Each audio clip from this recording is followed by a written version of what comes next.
Hi, everybody. This is Dr. Chris Dost. Welcome back to my series on the textual analysis of the Hebrew Bible. All right, let's get started.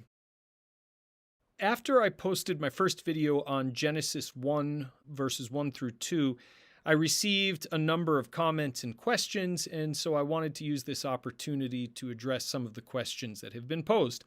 So the first one I want to address is, in light of the fact that Genesis 1 ends with a sof pasuk, shouldn't verse 1 end with a period?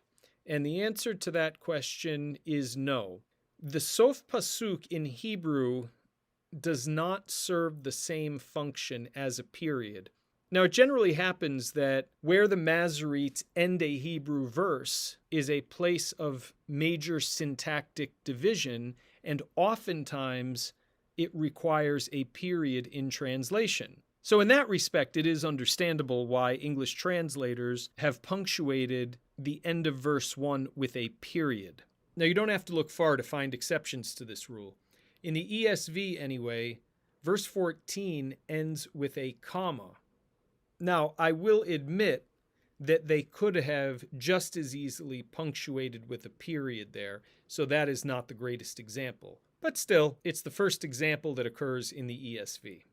When we come to verse 17, however, there is no doubt that one should not punctuate the end of the verse with a period. It has to be a comma.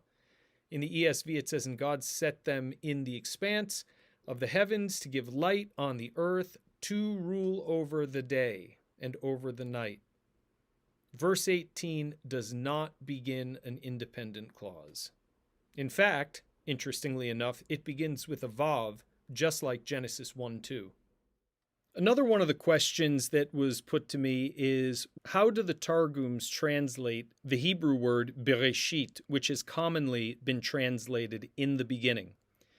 Well, all one has to do is go to Targum Onkelos, and in the right column you'll see the Targum itself, and in the center is the Targum English translation, and bereshit is translated with bekadmin. Bekadmin does not mean in the beginning, it means in former times. Now, this actually makes perfect sense when one reads Genesis 1 against the backdrop of other ancient Near Eastern creation stories. So works like Enuma Elish, the classic Babylonian creation story, and others are not interested in identifying when the beginning of time is. They're not astrophysicists. But what all ancient Near Eastern creation accounts have in common is an interest in what creation means and how it is supposed to function.